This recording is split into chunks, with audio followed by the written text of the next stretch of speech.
Judge Marcus Ellison sat tall in his Atlanta courtroom, gavel steady, expecting a dull tax case when Victor Grayson, a billionaire dripping with smugness, strutted in. Mid-sentence, spewing racial venom, Victor clutched his chest, crumpled to the floor and begged Marcus for mercy, voice cracking. Gasps erupted. Everyone assumed Victor's wealth made him invincible, but now paramedics hovered, awaiting Marcus's nod. That single choice to save him sparked a vicious storm of hate, poised to torch Marcus's life forever. What chaos would Victor unleash to bury the man who spared him?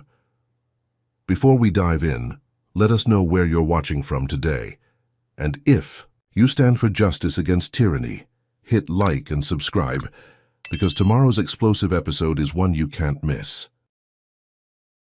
Marcus Ellison stood in the dimly lit corridor outside his Atlanta courtroom, the echo of Victor Grayson's desperate plea still rattling in his skull. Just hours ago, he'd signed the release form, green-lighting the paramedics to whisk the billionaire off to a hospital bed, oxygen mask fogging with each labored breath. Marcus had felt a flicker of control then, a rare moment where justice seemed to bend toward him, a black judge in a system that rarely did. He adjusted his robe, the fabric heavy with the day's weight, and exhaled, thinking the trial would resume once Victor recovered. He couldn't have been more wrong.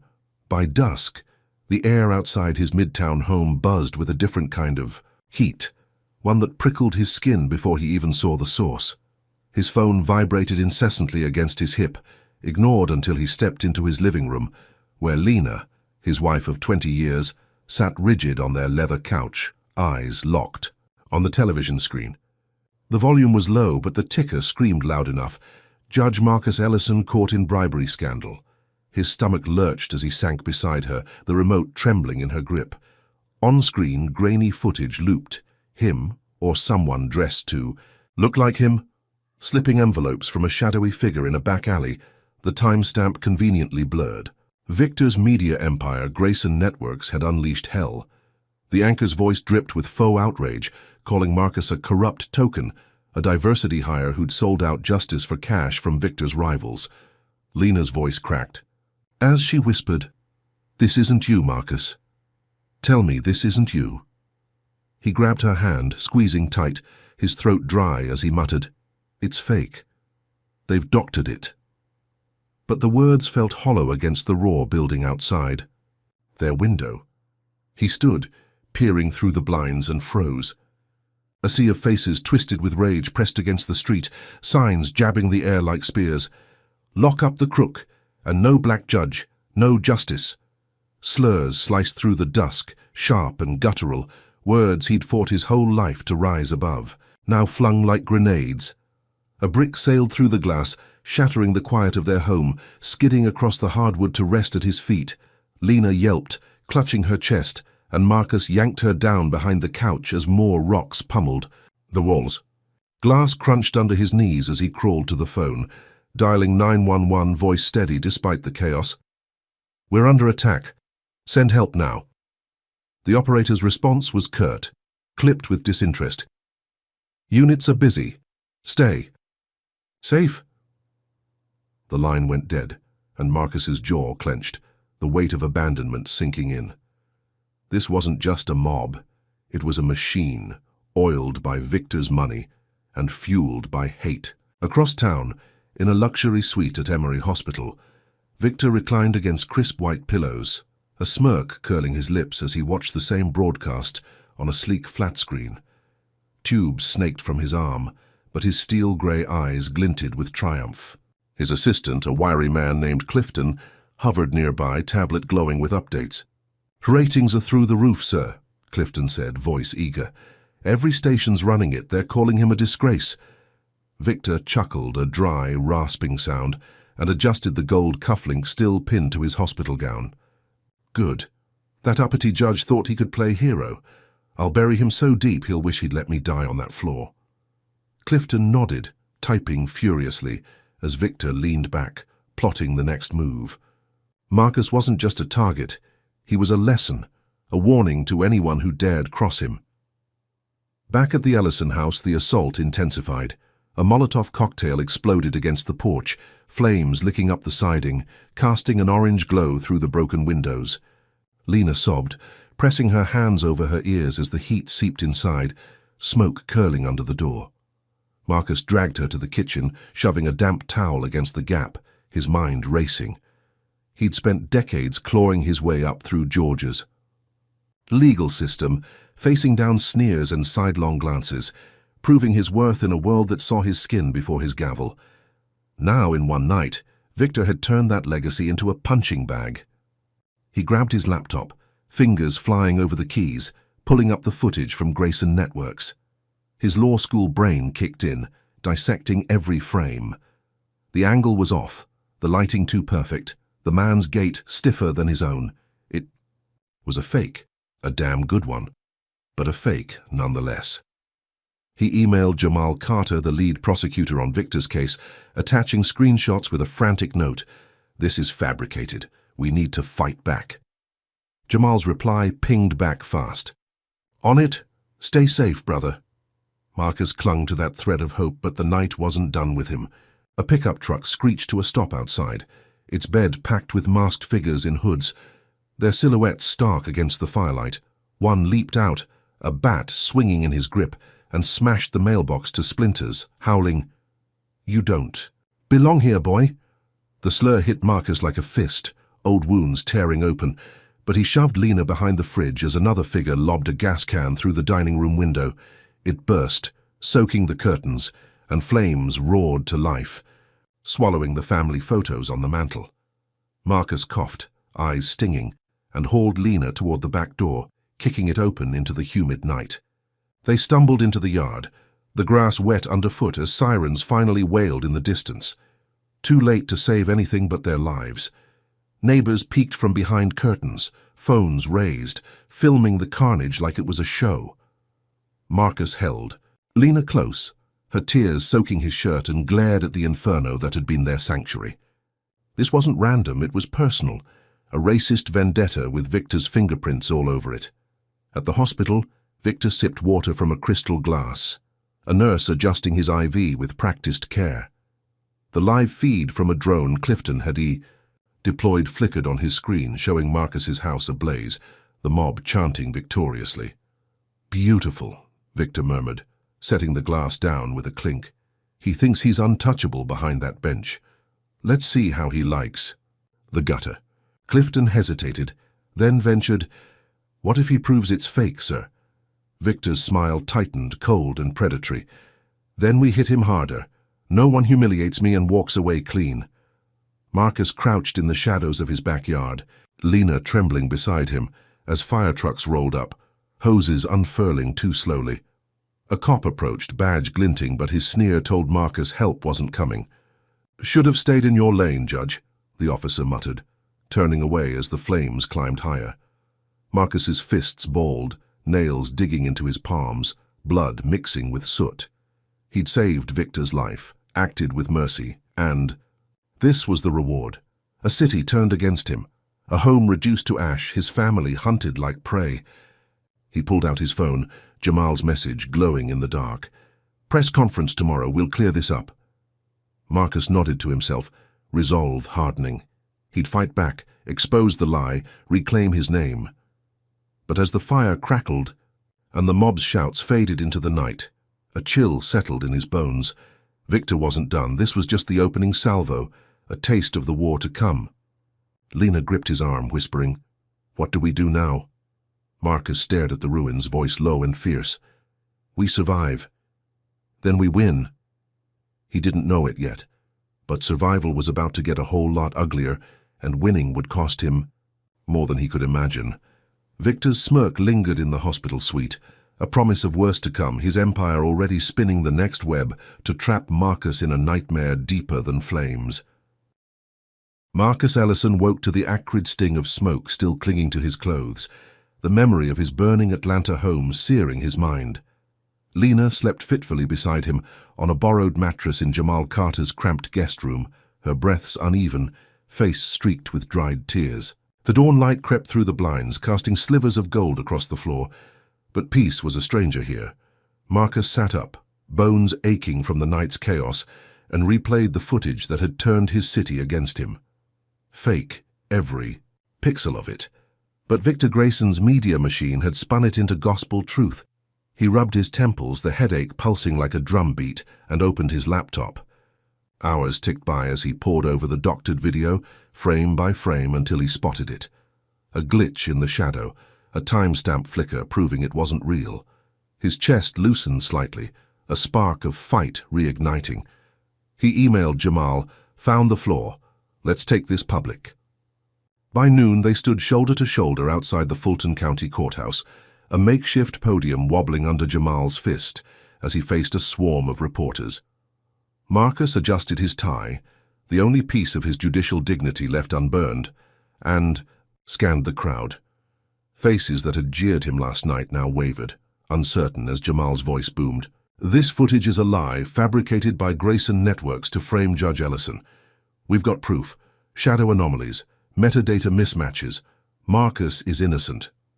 Cameras flashed, microphones thrust forward, and Marcus stepped up, voice steady. Despite the exhaustion clawing at him, "I've served this city for 20 years. I won't let a billionaire's hate rewrite my truth."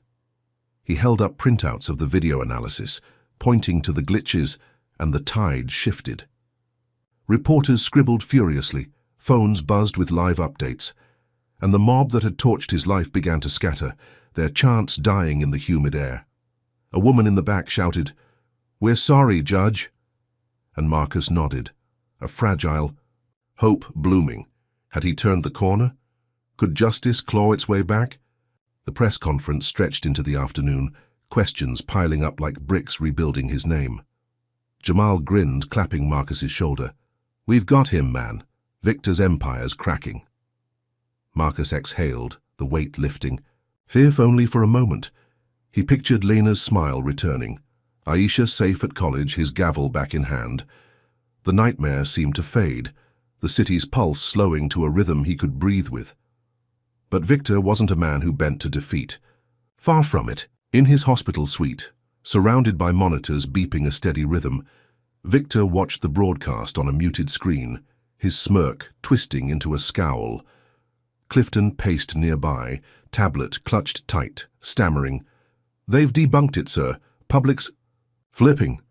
Victor's fingers drummed the bedrail, nails clicking like a predator's claws. "Then we hit harder," he snapped, voice low and venomous. "Call Sheriff Hargrove. Time to remind that judge who runs this town." Clifton hesitated, then nodded, dialing fast. Marcus didn't see it coming.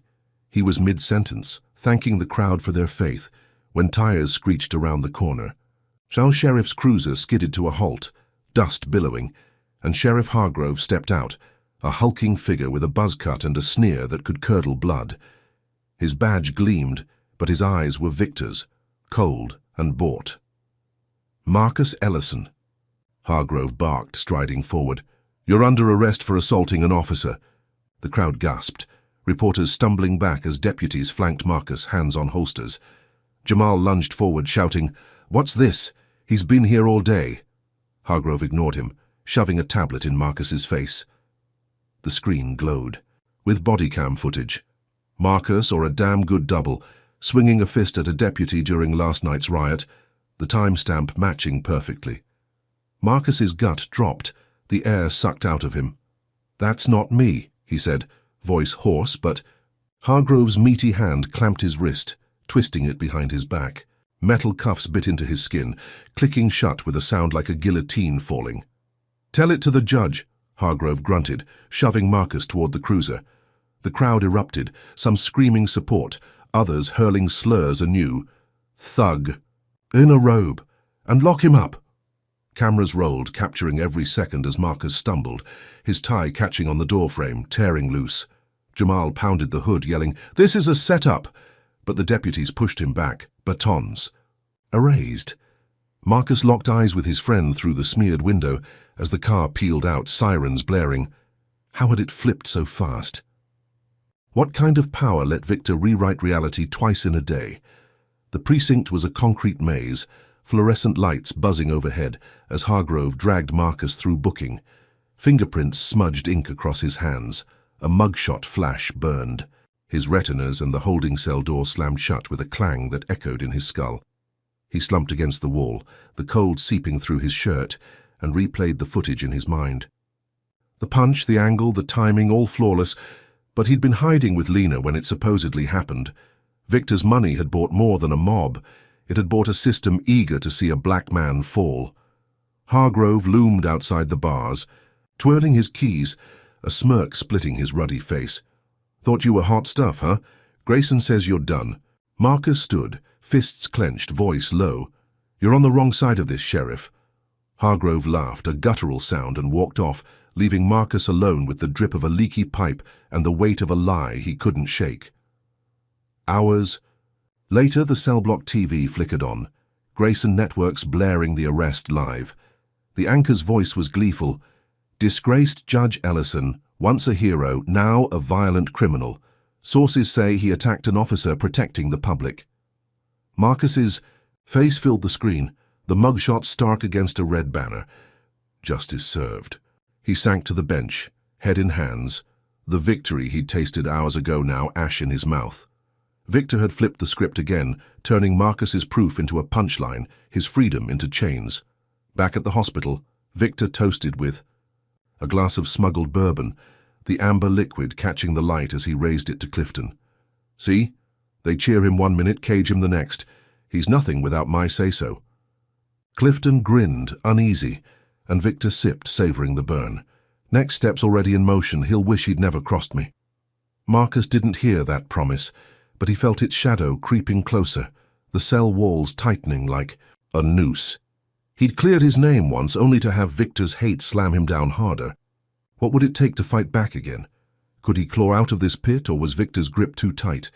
The answer waited, cruel and coiled, just beyond the bars. Want to weigh in? Comment. Number 1, if you think Marcus can still beat Victor's dirty game, or number 2 if you're betting on the billionaire's next blow. Like and subscribe if you're rooting for justice to hit back, because this story's only getting wilder. What's Victor cooking up to crush Marcus deeper into the dirt? Could a friend's betrayal be the next knife in his back? Stick around to find out. Marcus Ellison slumped against the damp wall of his Atlanta jail cell, the cold concrete biting through his torn shirt, his wrists still raw from the cuffs Sheriff Hargrove had slapped on him. The flickering TV in the cell block looped Grayson, Network's latest hit piece, his mugshot plastered across the screen, branding him a violent thug. His breath hitched, each inhale tasting of mildew and despair, but his mind churned, plotting a way out. He'd beaten Victor's smear once. He could do it again. The key was bail, a lifeline to fight this fabricated assault charge. He banged, on the bars, voice hoarse from shouting, until a guard shuffled over, keys jangling. "I need to call my lawyer," Marcus demanded, standing tall despite the ache in his ribs. The guard shrugged, unimpressed, but unlocked the cell, leading him to a grimy phone bolted to the wall. Marcus dialed Jamal Carter, his prosecutor ally, fingers trembling as the line rang. "Jamal, it's me. They're saying I hit a cop. It's another lie." Jamal's voice crackled through, steady and fierce. "I know, brother. I'm filing for bail now. Hang tight." Marcus nodded, clinging to that promise as the guard shoved him back into the cell, the door clanging shut like a coffin lid. Hours crawled by, the drip of a leaky pipe his only company, until footsteps echoed down the corridor. Tyrone Brooks, the deputy warden, stepped into view, his broad frame filling the doorway. Marcus exhaled, relief washing over him. Tyrone was a friend, a black man who'd climbed the ranks with him, shared beers after tough cases, understood the unspoken weight they both carried in a system stacked against them. "Tyrone," Marcus said, gripping the bars, "they're burying me. I need you to watch my back until bail comes through." Tyrone's eyes darted away, his usual easy grin replaced by a tight grimace. "I got you, Marcus," he muttered, voice low, and slipped a folded paper through the bars. "Court set bail at 50,000. Jamal's posting it. You're out soon." Marcus clutched the note, a lifeline in ink, and sank back, hope flickering. Could he trust this sliver of light? Was freedom really that close? The cell block hummed with late-night noise, inmates muttering, guards barking. But Marcus focused on Tyrone's words, counting the minutes. Dawn broke, grey and sluggish, when the cell door rattled open again. Tyrone stood there, keys in hand, his face unreadable. "Bail's cleared. Let's move." Marcus stood, legs stiff, and followed, the promise of fresh air pulling him forward. They navigated the maze of corridors, past sneering guards and graffiti-scarred walls, until Tyrone paused at a security checkpoint, nodding to a pair of officers. "Processing him out," Tyrone said, voice flat. Marcus stepped through. Paperwork, stamped and tasted freedom on his tongue. He was almost there, almost back to fight Victor's lies. Then it unraveled. A siren blared, sharp and sudden, and boots thundered behind him. 4 guards charged in, batons drawn, faces twisted with glee. "Ellison, hands up!" one bellowed, slamming Marcus against the wall, his cheek scraping concrete. "What the hell?" Marcus grunted, struggling as they pinned his arms. Tyrone stepped back, eyes wide, as a guard yanked a plastic bag from Marcus's pocket, white powder spilling onto the floor. "Well, look at this," the guard sneered, holding it up. "Felony possession. Bail's off the table now." Marcus's heart stopped, the bag a stranger in his hands. "That's not mine," he roared, twisting to face Tyrone. "You saw me, man. They planted it." Tyrone's gaze dropped, his silence a blade in Marcus's gut. The guards laughed, one cracking, his baton across Marcus's knees, sending him crashing down. Pain exploded, white hot as another kicked his ribs, the thud of leather on flesh echoing in the tight space. "Just another thug," the guard spat, his voice thick with venom, "thinking he's above us 'cause he wore a robe." Blood trickled from Marcus's lip, pooling on the filthy tiles. As they dragged him back to the cell, the door slamming shut with finality. He crumpled to the floor, chest heaving, and stared at Tyrone through the bars. "Why?" he rasped, voice breaking. Tyrone's shoulders sagged, tears glinting in his eyes, but he turned away, muttering, "I didn't have a choice." Marcus pounded the wall, knuckles splitting, the betrayal cutting deeper than the blows. Victor's reach had slithered into his cell, turning a friend into a pawn.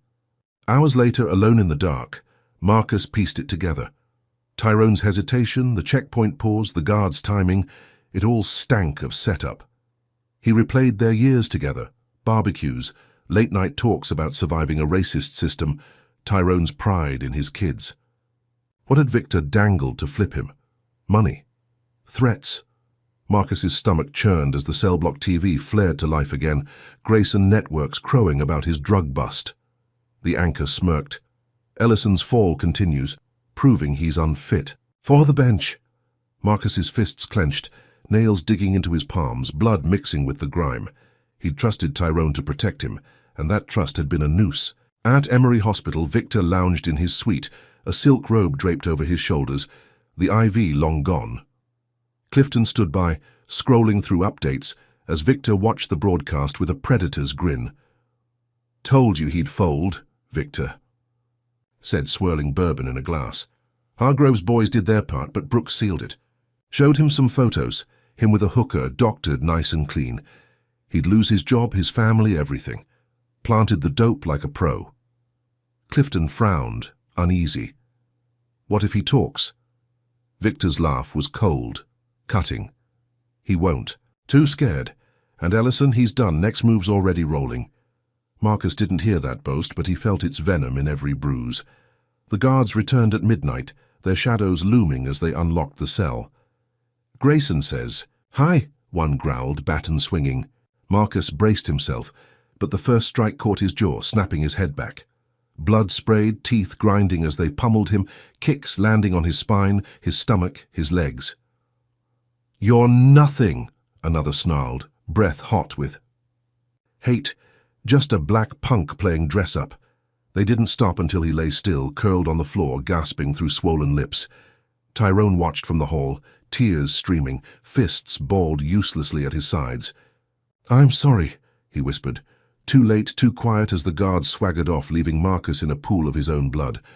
He coughed, ribs screaming, and dragged himself to the bench, every movement a battle. The cell spun, but his mind sharpened, fury burning through the pain. Victor had bought the system, turned his friend into a traitor and beaten him down with racist fists. Bail was gone, his body broken, but his will held. He'd find a way out, Expose this too. Make Victor pay. But as the night stretched on, the cell walls closing in, a darker truth settled. Victor's next blow would be worse, and Marcus wasn't sure how much more he could take. The TV flickered off, plunging him into silence, alone with the sting of betrayal and the promise of a fight he couldn't yet win. Marcus Ellison lay bruised and bloodied on the cold floor of his Atlanta jail cell, the taste of iron thick on his swollen tongue, his ribs throbbing with every shallow breath. The beating from Victor Grayson's paid guards had left him a wreck, but Tyrone's betrayal cut deeper, a wound no bandage could touch. He dragged himself upright, wincing as his spine protested, and leaned against the wall, the concrete cool against his battered cheek. The cell block TV droned on, Grayson Network spinning his drug bust into a circus. But Marcus tuned it, out, his mind racing. He'd lost bail, lost trust, but not his fight. Aisha, his daughter, was out there, a law student with her mother's fire and his stubborn grit. If anyone could dig him out, it was her. He clung to that thought like a lifeline, whispering her name into the dark. Days blurred into nights, the cell a tomb of dripping pipes and taunting guards, until a clatter of keys broke the monotony. A new guard, younger, less hardened, unlocked the door and tossed a crumpled note inside. "From your kid," he muttered, then shuffled off. Marcus snatched it, hands trembling, and unfolded the paper. Aisha's neat script jumped out. "Dad, I've got Tyrone." "Video proof, hold on." His pulse quickened, hope sparking through the pain. What had she found? Could she really turn this around? Across town, Aisha sat hunched over her laptop in a dimly lit dorm room at Emory University, her fingers flying across the keys. She'd tracked Tyrone down, cornered him at a dive bar near the precinct, her voice sharp as she shoved a phone in his face. "Tell me what Victor did to you," she'd demanded, recording every word. Tyrone had crumbled, tears streaking his weathered cheeks, and spilled it all. Victor's blackmail, doctored photos of him with a prostitute, threats to ruin his life unless he planted the drugs. Aisha uploaded the confession to every platform she could, tagging news outlets, activists, anyone who'd listen.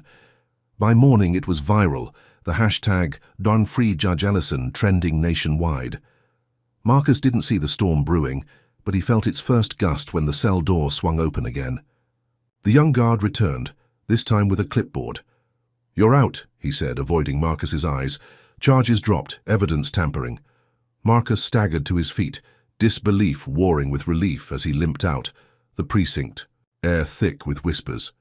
Outside, a crowd waited, not the mob that had burned his home, but supporters waving signs. "Justice for Marcus," and "Victor lies." Cameras flashed as he emerged, battered but unbowed, Aisha rushing to hug him, her arms tight around his bruised frame. "We did it, Dad," she whispered, voice trembling with pride. Lena stood nearby, eyes red but hopeful, and Jamal clapped, his shoulder grinning. "You're back, man." Marcus nodded, the weight lifting, if only for a breath. Had he finally beaten Victor? Was this the turning point? The city buzzed with his return, news vans clogging the streets as he reclaimed his courtroom that afternoon. He stood at the bench, robe hanging loose on his thinner frame, and faced a packed gallery. "I'm still here," he said, voice steady, "because truth matters." Applause erupted, drowning out the ghosts of slurs and flames. For a moment he believed it was over, that Victor's empire couldn't touch him now. But Victor Grayson never played a losing hand. In his hospital suite, now a war room of laptops and lackeys, Victor watched Marcus's triumph with a scowl that could crack glass. His silver hair glinted under the fluorescence as he slammed a fist on the tray table, rattling his empty bourbon glass. "Faye thinks he's won," Victor growled, turning to Clifton, who flinched at the venom in his tone. "Time to break him for good." Clifton swallowed hard, then pulled up a file on his tablet. "We've got something big, sir. Old case. Airtight."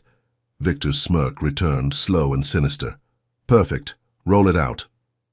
That evening, as Marcus sat with Lena and Aisha in Jamal's living room, sipping coffee and planning his next move, the TV flared with a breaking news alert. A woman's face filled the screen, pale and tear-streaked, her voice shaking as she spoke. 20 years ago, Marcus Ellison assaulted me. I've stayed silent too long. Marcus froze, the mug slipping from his hands, shattering on the hardwood. Lena gasped. Aisha's eyes widened, and Jamal muted the set, turning to him. "What's this, Marcus?" He shook his head, voice a rasp. "I don't know her, never seen her." But the story unfolded like a nightmare. Medical records, dated 1998, showing bruises, a torn dress, all filed in a dusty archive. Victor's team had unearthed. The anchor piled on. Ellison, recently cleared of drug charges, now faces a grand jury for rape. The room spun, Marcus's knees buckling as he sank to the couch. "It's fake," he croaked, but doubt flickered in Lena's eyes. A crack he couldn't mend. By midnight, the grand jury convened, a lightning-fast indictment fueled by Victor's cash and connections. Cops banged on Jamal's door, warrant in hand, and Marcus stood, hands raised, as they cuffed him again. "You're done, Ellison," one sneered, shoving him into a squad car. The crowd outside wasn't cheering now. They jeered, voices thick with disgust. "Predator! And black scum in a wig!" Aisha screamed after him, "We'll fight!" "This—" But the car door slammed, cutting her off. At the precinct, they stripped his robe again, this time figuratively, the state bar suspending him pending trial. Marcus sat in a new cell, the walls tighter, the air heavier, staring at his hands. He'd never touched that woman, never even met her. But Victor had painted him a monster, a racist caricature that stuck like tar. How had it come to this? Could a lie this big bury him forever? In the hospital, Victor laughed, a dry, triumphant sound, as Clifton showed him the indictment papers. "He's finished," Victor said, leaning back, bourbon refilled. "No bench, no name, just a rapist in the gutter. Next step's already cooking." Marcus didn't hear that, but he felt the noose tightening, his victory snatched away by a fabricated past.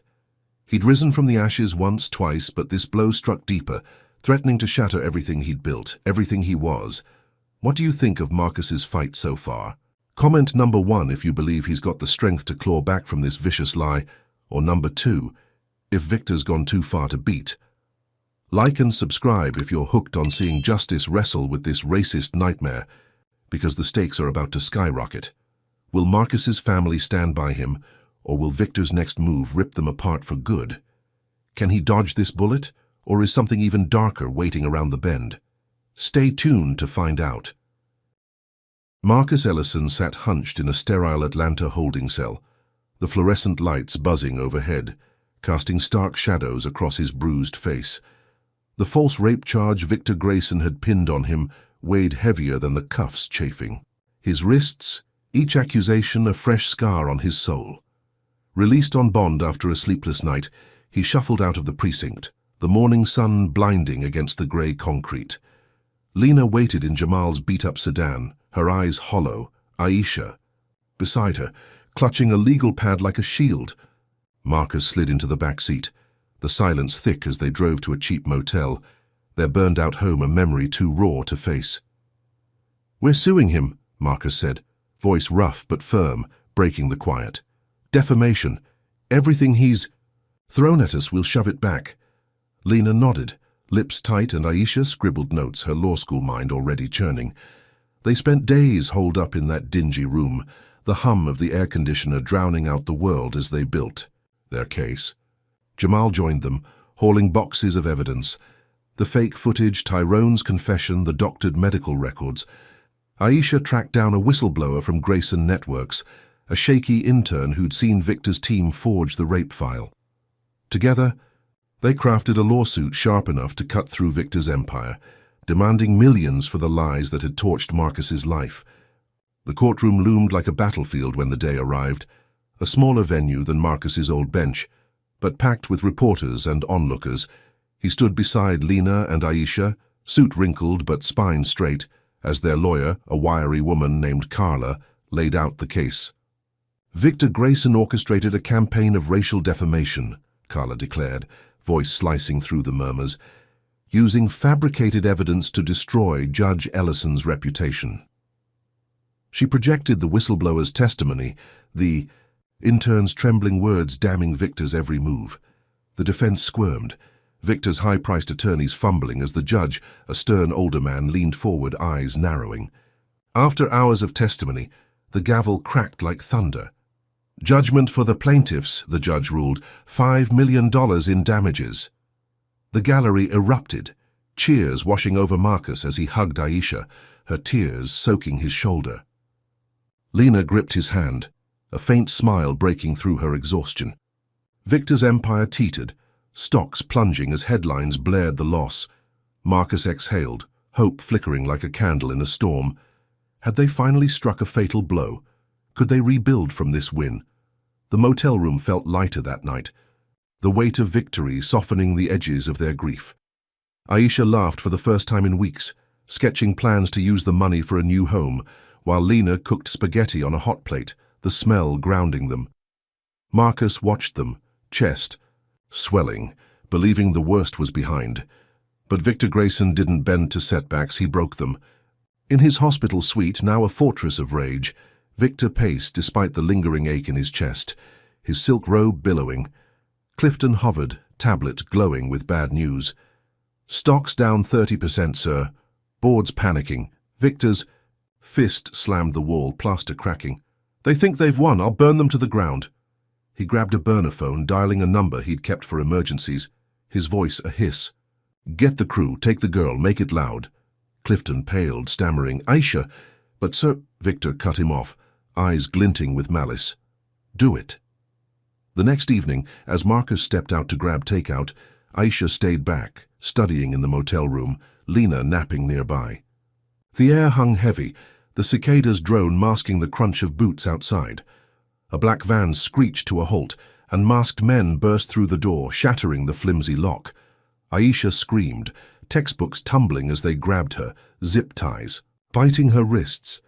Lena jolted awake, lunging for her daughter, but a fist cracked her jaw, sending her sprawling. The men dragged Aisha out, her kicks useless against their grip, and shoved her into the van, tires squealing as they vanished into the night.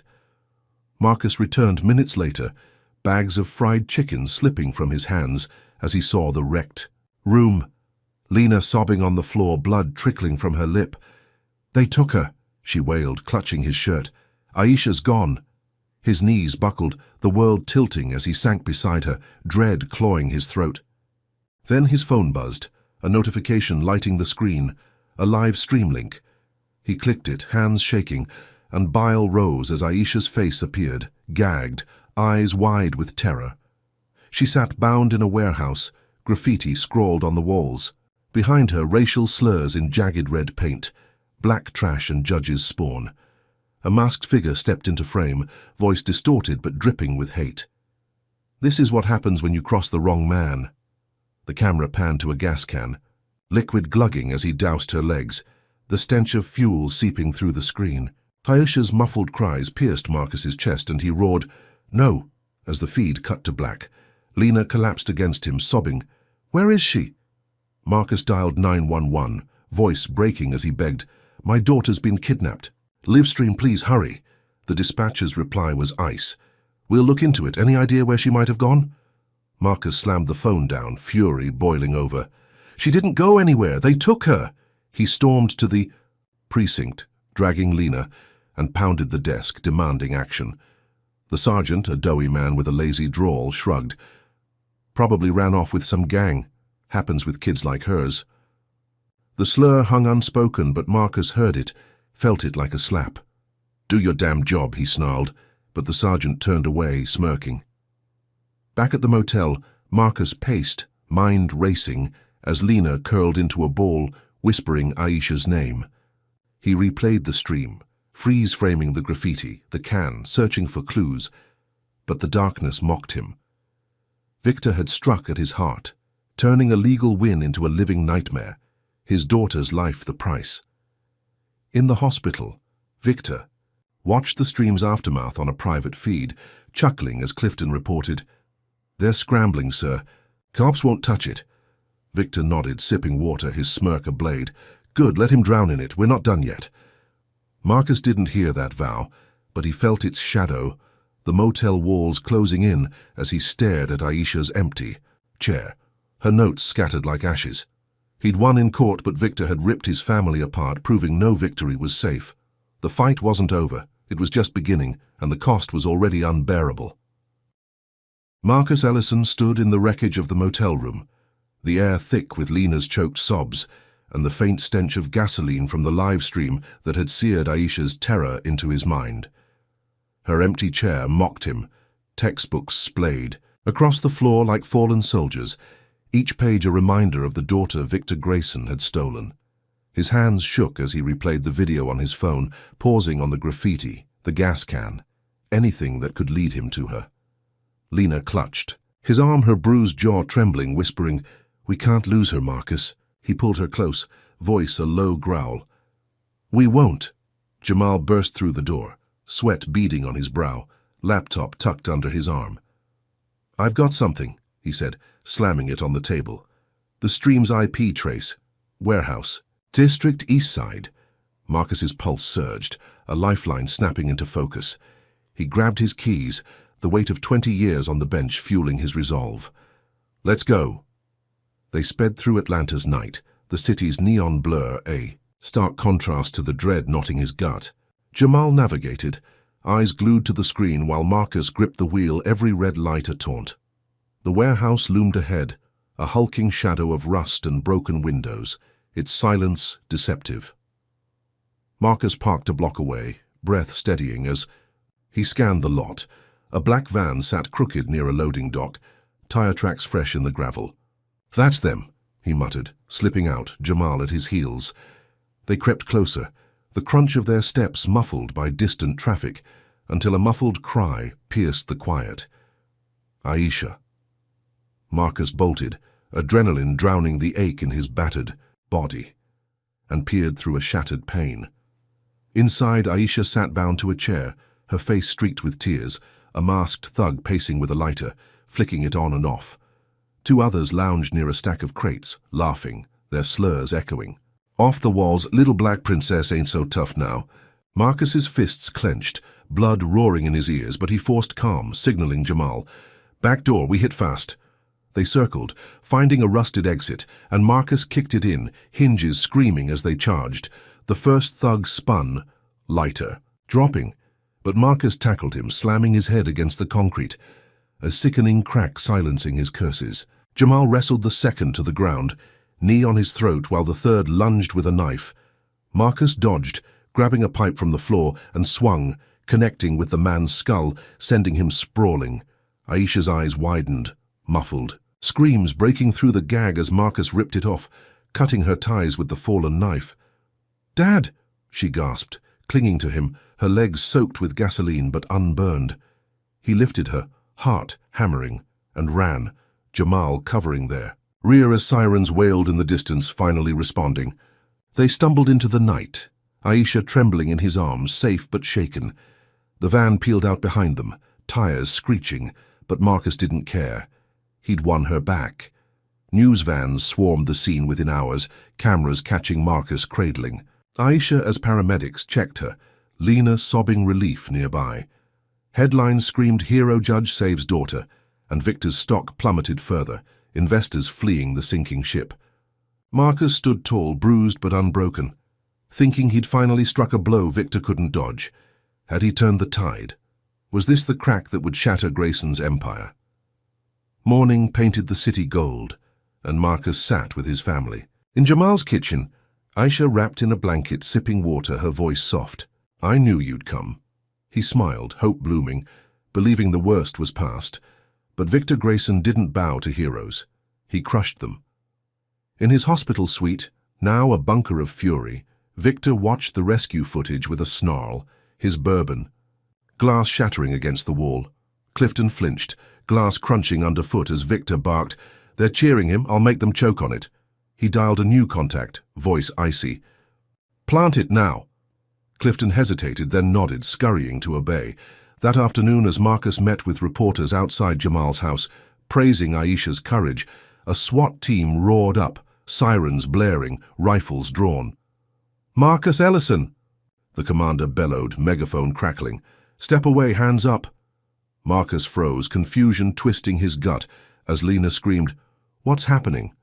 Officers shoved him to the ground, gravel biting his knees, cuffs snapping tight. Aisha lunged forward, stopped by Jamal's grip, her cries echoing. The commander held up a bloody shirt and Aisha's necklace, pulled from Marcus's car trunk, evidence bags glinting in the sun.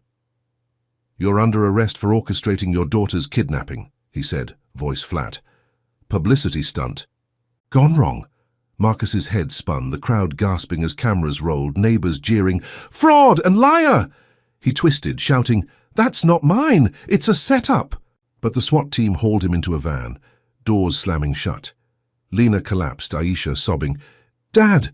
as the vehicle sped off. At the precinct, they dumped him in an interrogation room, the shirt and necklace laid out like a trap. A detective, lean and smirking, leaned in. "Smart move, Judge. Fake a rescue, play the hero. Too bad we found this." Marcus slammed the table, chains rattling. "Victor planted it. Check the car, the footage." The detective laughed, walking out, leaving Marcus alone with the lie. Victor had flipped the script again, turning his bravery into a crime. The blood on the shirt a fake but damning stain. In the hospital, Victor grinned, watching the arrest on a private feed. Clifton reporting, "Cops bought it, sir. Planted. Clean." Victor nodded, sipping fresh bourbon. "He'll rot for this. Keep the heat on." Marcus sat in the dim room, head pounding, the victory he'd tasted now poison in his veins. He'd saved Aisha, only to have Victor twist it into a noose, his family's trust fraying under the weight of this new nightmare. What's your take on Marcus's roller coaster? Comment number 1 if you think he's still got a shot to expose Victor's dirty tricks, or number 2 if this frame-up's too tight to break. Like and subscribe if you're gripped by this fight against racist lies, because the next twist is coming hard. Can Marcus prove his innocence before Victor's next blow? Will his family hold strong, or is something even more brutal lurking in the shadows? Don't miss what's next. Marcus Ellison sat shackled in a stark Atlanta interrogation room, the fluorescent glare stinging his bloodshot eyes, the bloody shirt and Aisha's necklace glaring at him from the table like a cruel joke. The accusation that he'd staged his daughter's kidnapping gnawed at his sanity. Victor Grayson's latest lie tightening around his throat like a noose. His wrists ached under the cuffs, bruised from the SWAT team's rough hands, but his mind churned, clawing for a way out. He'd saved Aisha, felt her trembling arms around him, only to have Victor twist it into this nightmare. The door creaked, open, and a rookie cop slipped in, his uniform crisp, eyes darting nervously. "Ellison," he whispered, sliding a folded note across the table. "Someone's talking." Marcus snatched it, unfolding the paper with trembling fingers. Scrawled in shaky ink, "I planted the evidence. Victor paid me. Check precinct cam 3, 2 a.m. His pulse surged, a lifeline flickering in the dark. He shoved the note into his sock, nodding at the cop, who bolted without a word. Hours later, Jamal burst into the precinct, legal papers in hand, face grim but determined. "We've got a whistleblower," he said, slamming the note on the desk. "Cop named Riley. Says he framed you on Victor's dime. Video backs it up."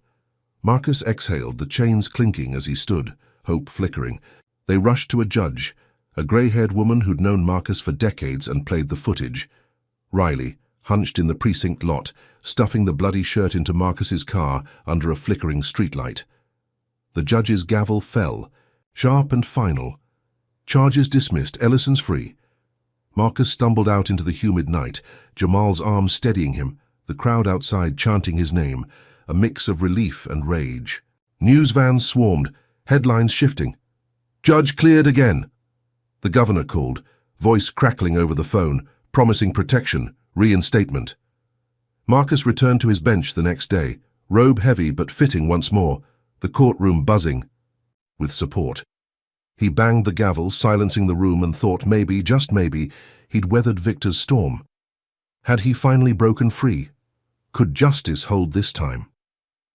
Victor Grayson watched the broadcast from his hospital suite, now a cage of monitors and fury, his silver hair wild as he hurled a glass at the wall, shards scattering like his crumbling plans. Clifton flinched, clutching his tablet, stammering, "They've got Riley, sir. Public's turning." Victor's eyes narrowed, a predator cornered but far from beaten. "Then we burn it all down," he snarled, dialing a number with steady hands. "Call the bar, strip him, and get the crew ready." Clifton nodded, sweat beading, as Victor leaned back, plotting the endgame. Marcus didn't hear that vow, but its shadow fell fast.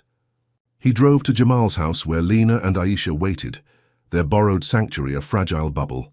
They hugged him tight, Lena's tears soaking his shirt, Aisha whispering, "We knew you didn't do it."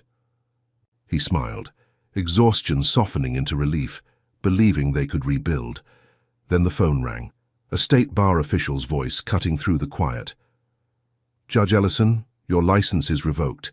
Ethics violations, racial bias in past rulings. Effective immediately." Marcus froze, the words a punch to the gut.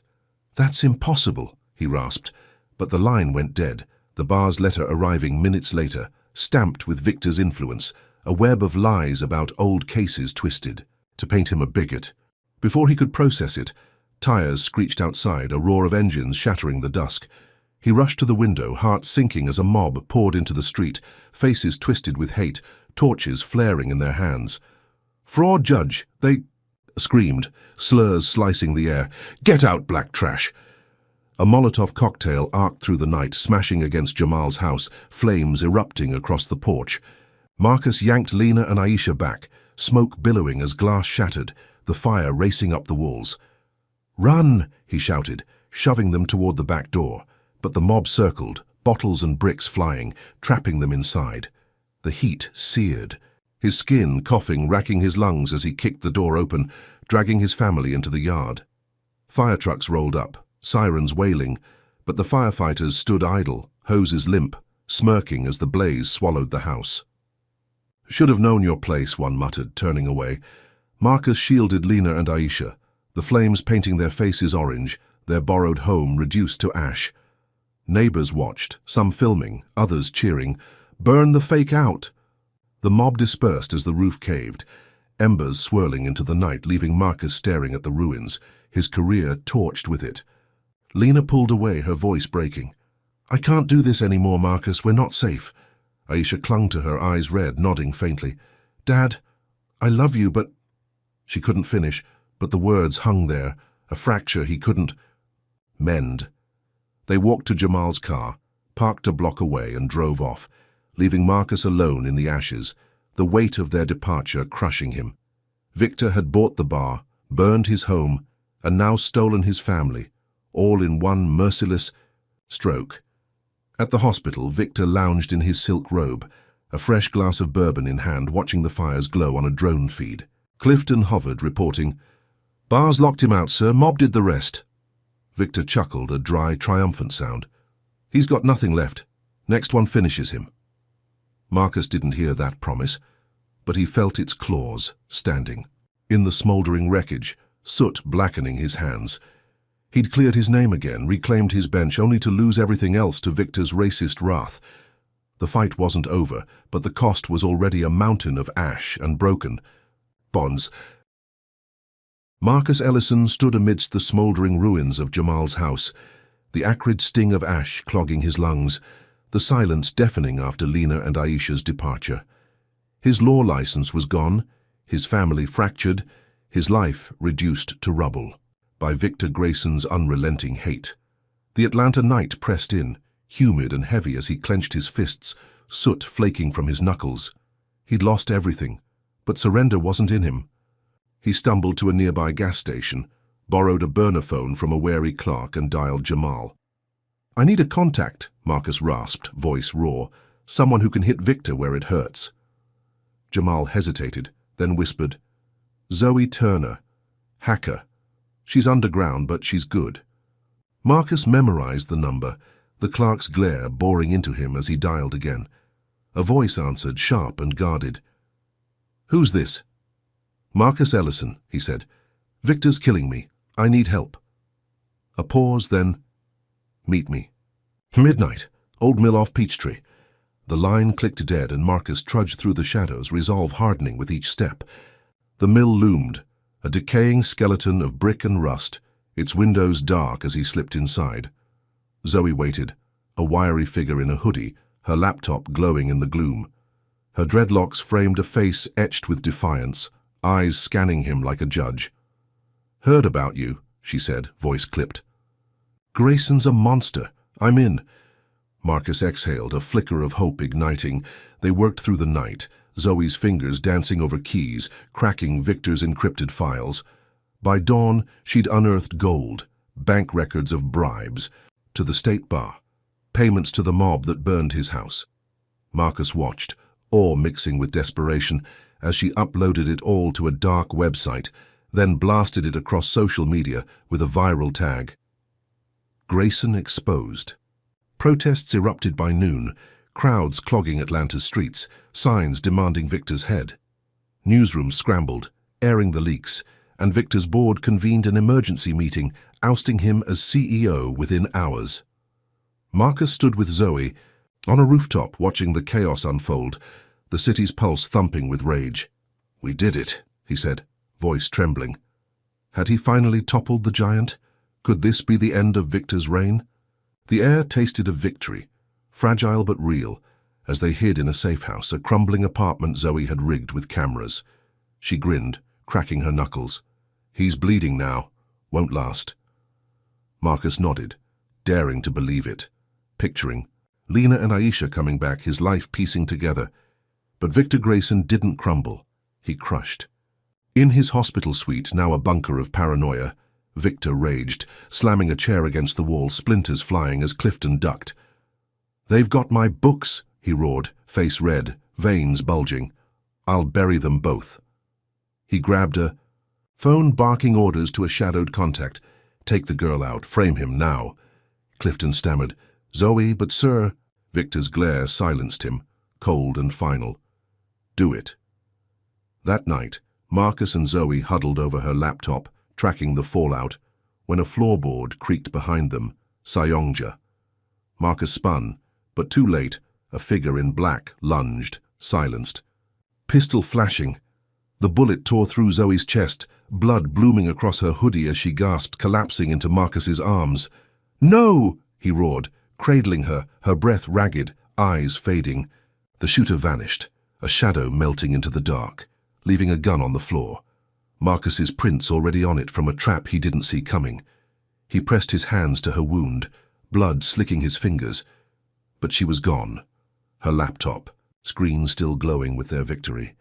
Sirens wailed, closing in, and Marcus stumbled back, the gun gleaming like a curse. Cops burst through the door, tasers crackling, shouting, "Hands up, Ellison!" He froze, Zoe's blood soaking his shirt as they tackled him, cuffs biting his wrists. "You're under arrest for murder," one snarled, dragging him out, the safe house swarming with flashing lights.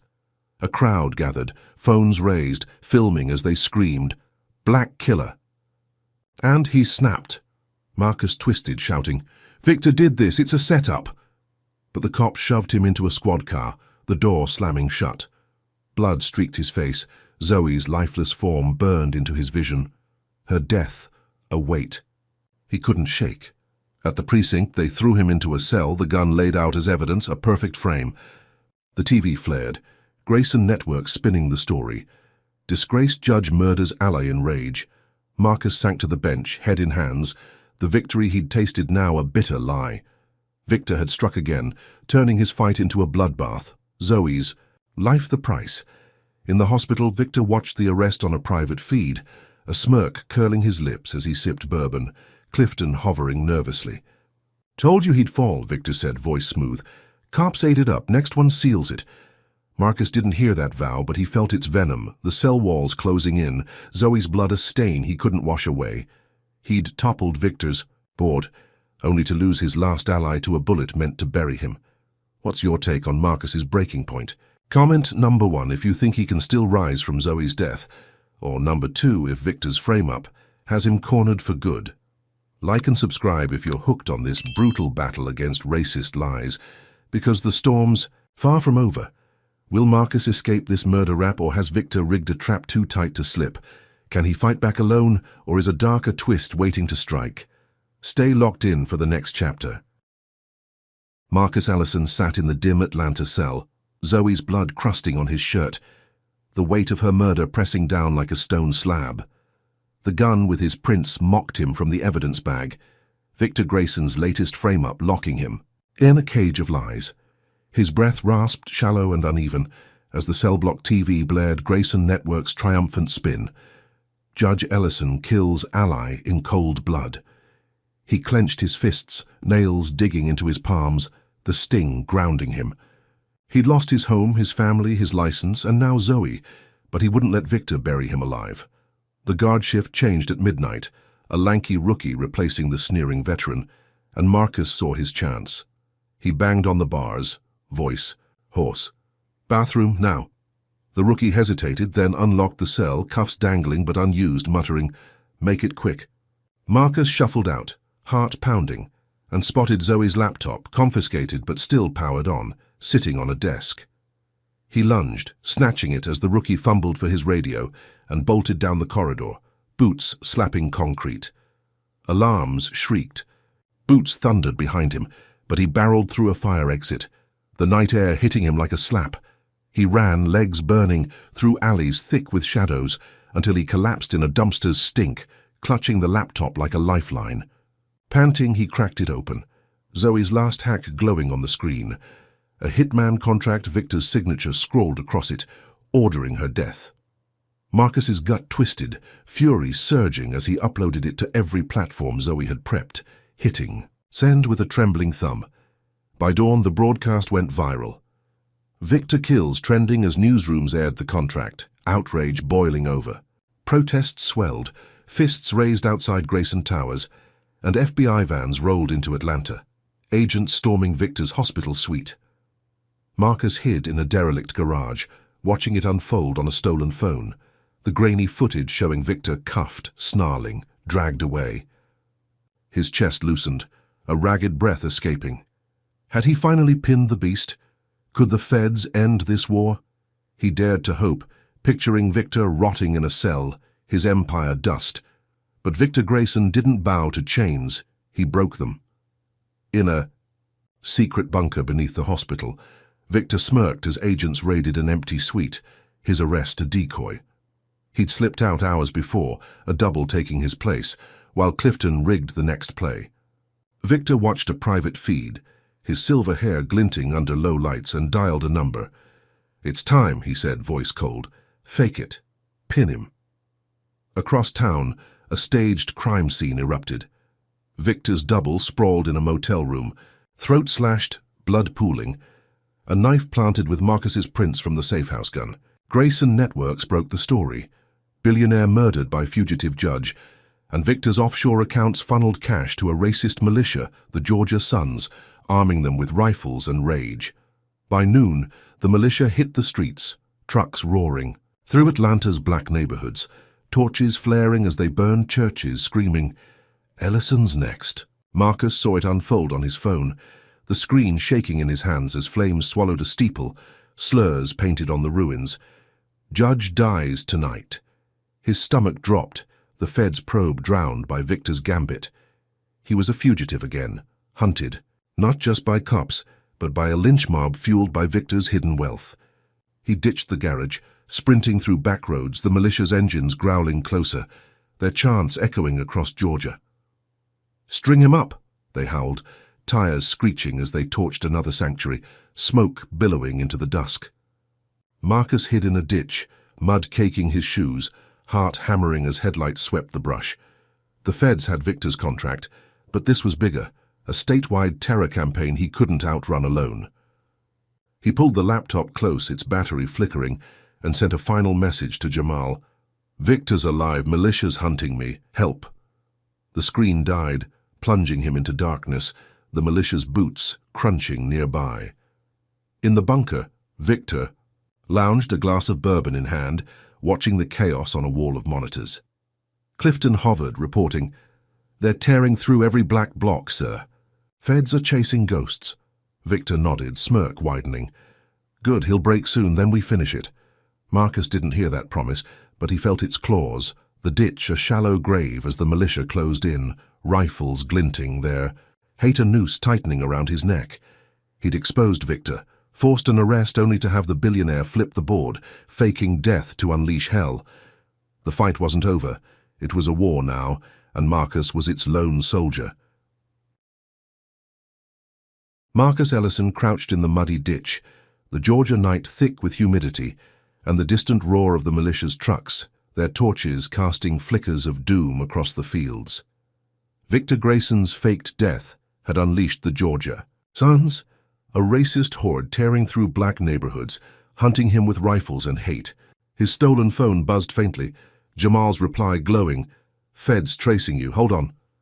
Marcus shoved it into his pocket, the dead laptop useless at his side, and gripped a jagged rock, his only weapon.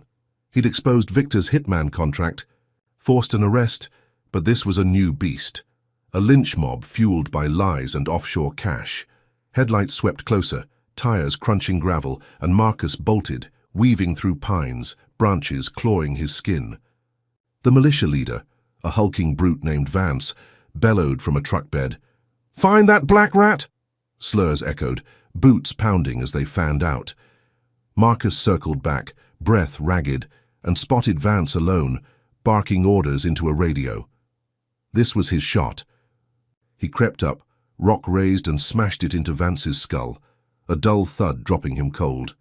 Marcus ripped the radio free, pinning Vance's arm under his knee, and pressed record on the phone.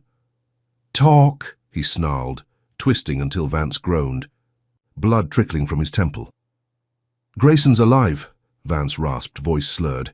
"Paid us to hunt you, staged his death." Marcus stopped the recording, heart pounding, and sent it to Jamal with a frantic tap. "Get this out." He dragged Vance into the brush, tying him with his own belt, and vanished as the militia closed in, their shouts sharpening. By morning, the video hit the airwaves, Jamal blasting it to every newsroom.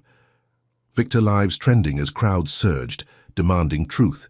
FBI choppers buzzed overhead, raiding Victor's secret bunker, agents storming in to find him alive, sipping bourbon, his smirk fading as cuffs snapped on.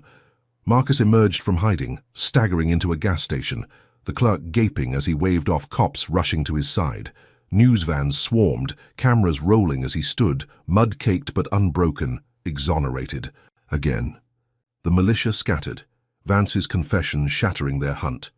And Victor's arrest dominated headlines, billionaire caught faking death. Marcus exhaled, leaning against a wall, the weight lifting, if only for a breath. Had he finally caged the monster? Could he reclaim his life now? The city buzzed with his victory, feds promising protection, Jamal grinning as they met at a safe house, a nondescript apartment on the outskirts. "You did it, man," Jamal said, clapping his shoulder. Marcus nodded, daring to hope, picturing Lena and Aisha returning, the nightmare fading. But Victor Grayson didn't yield to defeat. He struck from the shadows. In the bunker, now a holding cell, Victor sat cuffed but calm, his lawyer slipping him a burner phone under the table. "Deep fakes ready," the lawyer whispered, and Victor's lips curled, a predator's grin. "Launch it." Hours later, as Marcus rested in the safe house, the TV flared with static. Then every billboard in Atlanta lit up, hacked with a chilling video. Marcus's face, voice distorted but unmistakable, confessing, "I framed Victor. The kidnapping, the murder, all me. He's innocent." The deepfake was flawless, his eyes cold, words dripping with guilt, a lie so real it turned the air to ice. Marcus lunged for the remote, but the damage raced ahead, phones buzzing with alerts, an Ellison liar trending as crowds gathered anew. He ran outside, Jamal trailing, and froze as a lynch mob surged down the street, nooses swinging, torches blazing. "There he is," they roared, slurs cutting the night. "Hang the fake!" Marcus bolted, Jamal shoving him toward an alley. But the mob swarmed, boots pounding, ropes taut in their fists. They cornered him against a brick wall, a sea of hate, fists flying as they dragged him into the open, the noose grazing his neck. "Black devil!" one screamed, spit-flecking. Marcus's face while another kicked his ribs, pain exploding. Cops stood blocks away, laughing, their radios silent, Victor's cash greasing their apathy. Marcus thrashed, elbows cracking jaws, but the rope tightened, air thinning, his vision blurring. He'd cleared his name, trapped Victor, only to have this lie unleash hell, his life dangling by a thread in the street he'd once judged. At the precinct, Victor watched the mob on a smuggled feed, chuckling as Clifton reported, "Deepfakes everywhere, sir. They're eating it up." Victor nodded, bourbon replaced by water, his smirk unshaken. "He's done. One more push." Marcus didn't hear that vow, but he felt its grip, the noose biting as the mob howled. His fight slipping away under the weight of Victor's final racist blow. Marcus Ellison dangled in the grip of the Atlanta lynch mob, the coarse rope biting his neck, his breath a ragged wheeze as the noose tightened. The deep fake confession Victor Grayson had unleashed blared from hacked billboards overhead, his own voice falsely admitting to every crime, a lie so convincing the mob roared with bloodlust. Faces twisted with hate surrounded him, fists slamming his ribs, boots cracking his shins, slurs slicing the air. "Black liar!" and "String him!" Up! His vision swam, the edges darkening, but he thrashed, elbows swinging, catching a jaw, a fleeting fight against the tide. Cops lounged blocks away, their laughter a distant taunt, Victor's money greasing their indifference. Marcus's knees buckled, the rope jerking, when a familiar scream pierced the chaos. "Dad!" Aisha's voice cut through, sharp and desperate. As she shoved through the crowd, Lena at her side, both wielding phones like weapons. Aisha thrust hers high, live-streaming to every platform Zoe had prepped, her voice booming. "That video's fake! We've got proof!" Lena held up Zoe's backup drive, its files glowing on her screen. Metadata exposing the deepfake's creation, timestamps clashing with reality. The mob faltered, heads turning, as Aisha shouted, "Victor's behind it! He's alive, not dead!" The stream went viral. Could deepfake lie trending as viewers flooded social media, outrage flipping the script. Protesters swarmed in, fists raised against the lynchers, and the mob scattered, ropes dropping, torches fizzling in the humid night. Marcus crumpled to the pavement, gasping, Aisha and Lena kneeling beside him, their arms tight around his battered frame. "We're back," Lena whispered, tears streaking her face. "We're not leaving again." Aisha clutched his hand, voice fierce. "We'll end this together." Police finally moved in, cuffs snapping on fleeing militia, Victor's arrest. Reconfirmed as feds stormed his bunker anew. News vans rolled up, cameras catching Marcus rising, supported by his family. The deepfake debunked, his name cleared once more. Victor's empire shattered, stocks crashing to pennies, headlines screaming Grayson caught again. Marcus stood tall, ribs aching but spirit unbroken, thinking it was over. Had he finally beaten the beast? Could they heal now? The safe house hummed, with quiet relief that night, a cramped apartment where Jamal joined them, grinning as he brewed coffee. Aisha synced Zoe's drive to a laptop, archiving every file, while Lena bandaged Marcus's cuts, her touch steady. "We're stronger than him," she said, voice soft but sure. Marcus nodded, hope blooming, believing Victor's claws were clipped. But Victor Grayson didn't bow to ruin. He struck from the grave.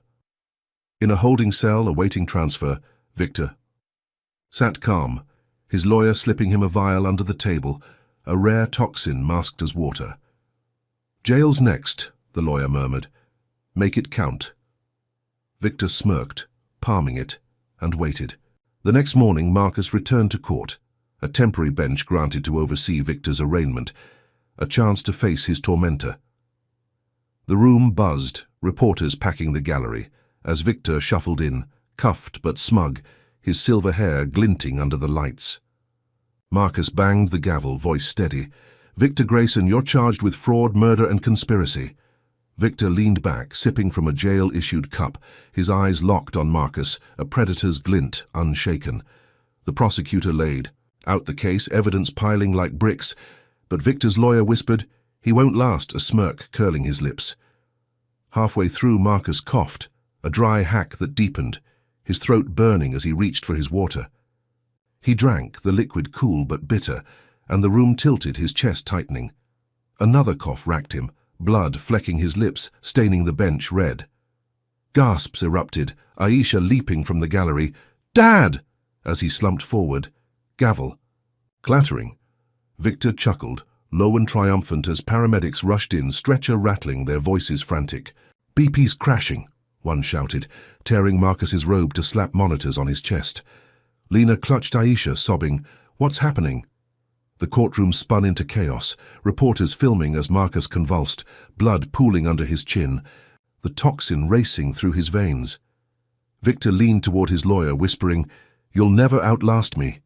His smirk ablaze as guards hauled him out, the arraignment aborted. At the hospital, doctors swarmed Marcus, tubes snaking into his arms, machines beeping a frantic rhythm. "Rare poison," one muttered. "No antidote here."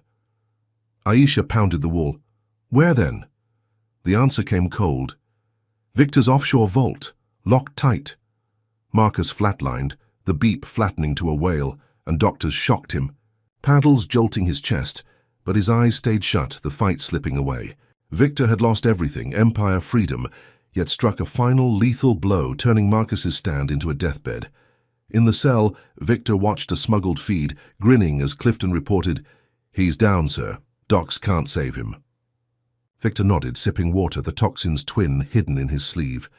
Good, he's finished. Marcus didn't hear that vow, but its poison coursed through him, his family's cries fading as the machines screamed, his last stand stolen by Victor's racist wrath. Marcus Ellison lay motionless on the hospital gurney, the Atlanta courtroom's chaos, a fading echo as the poison Victor Grayson had slipped into his water ravaged his body. The machines wailed a flat line, a piercing monotone cutting through. The sterile room, his chest still under the defibrillator's futile jolts. Doctors swarmed, their voices sharp with panic. "We've lost him!" as they pumped his chest, sweat beading on their foreheads. Aisha clung to Lena, both sobbing, their cries swallowed by the clamor, her bandaged hands clawing at the air. "Dad, no!" she screamed, while Lena sank to her knees, whispering his name like a prayer. Blood stained Marcus's lips, a crimson smear on the white sheet, the rare toxin from Victor's offshore vault locking his fate. The lead doctor stepped back, peeling off gloves, voice heavy. "Time of death, 10:42 a.m.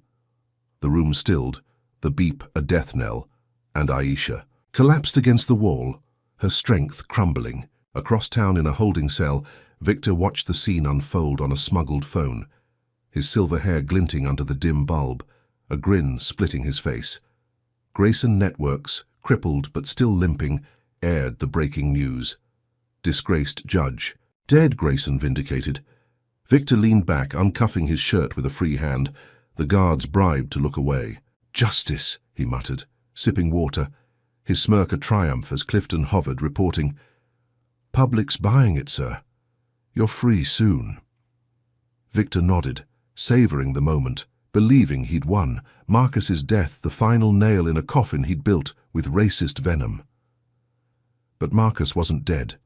In the hospital's basement morgue, hidden from prying eyes, Jamal Carter stood with a trusted doctor, a wiry man named Patel, who'd slipped Marcus a reversible toxin hours before the arraignment.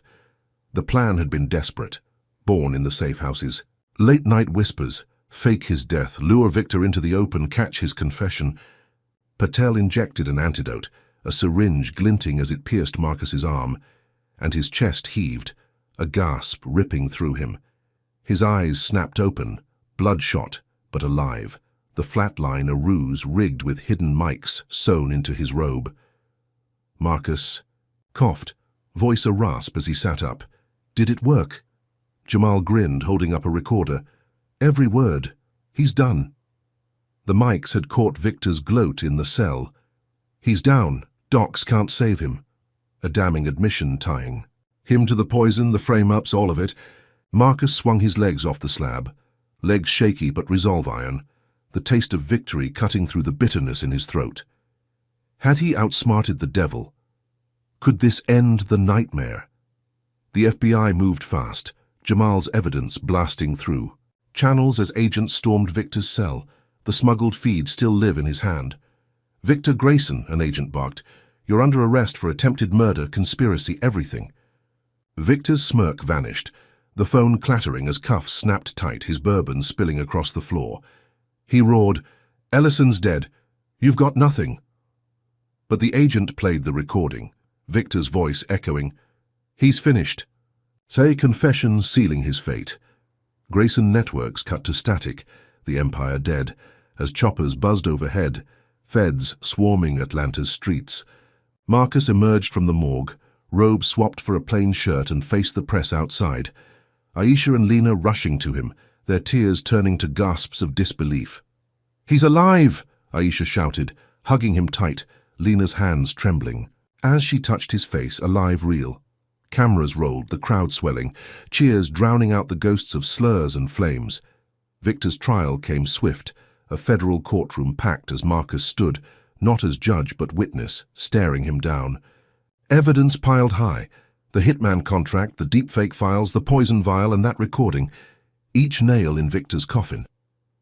The jury deliberated an hour, returning with guilty on all counts, life without parole. Victor screamed, "I'll bury you yet," as guards dragged him out, his silver hair wild, his power dust. Marcus watched unblinking, as the man who'd burned his life begged for mercy that never came, a plea echoing the one Victor had spat in that first courtroom collapse. Months later, Marcus retired, the bench too scarred a throne, and settled, in a quiet Decatur house with Lena and Aisha, the $5 million from the defamation suit, funding a modest rebuild. Scars marked his body, his family, but they healed, laughter filling rooms once silent with grief. Victor rotted in a supermax cell, his empire ash, his name a curse, begging guards for leniency they sneered at, his wealth useless behind bars. Marcus stood on his porch one evening, the sunset painting the sky gold, Lena's hand in his, Aisha's voice drifting from inside, planning law school. The fight had cost him everything, then given it back, a victory forged in blood and cunning. A racist titan felled by the man he'd mocked. The war was over and Marcus was free. The saga of Marcus Ellison and Victor Grayson unveils profound truths about resilience, justice, and the human spirit's capacity to endure relentless adversity. Marcus's journey teaches us that courage isn't the absence of fear, but the will to fight through it, even when the world turns against you. Facing a barrage of racist lies, from smears to physical attacks, he refused to break, proving that integrity can outlast corruption's fiercest blows. His story highlights the systemic racism embedded in power structures, media, law enforcement, and courts, yet shows that exposing these injustices, no matter the cost, can spark change. Victor's downfall reveals a stark lesson. Arrogance, built on hate, is a fragile throne, crumbling when truth pierces its facade. Marcus's cunning, faking death to trap Victor, underscores the power of strategy over brute force, a testament to intellect triumphing where fists fail.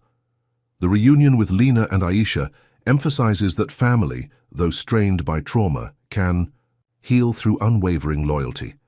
This tale warns against underestimating the depths of a racist enemy's vengeance, yet inspires hope that perseverance and allies, like Zoe and Jamal, can turn the tide. Ultimately, it's a call to stand firm against oppression, to wield truth as a weapon, and to rebuild from ashes with grace. What's your takeaway from Marcus's fight? Comment below if his resilience inspires you, like if you're moved by this battle against racist tyranny, and subscribe for more tales of justice prevailing. Share this story if you believe truth can conquer hate. Thanks for joining us on this gripping ride. May you find strength to face your own storms and triumph over every challenge ahead.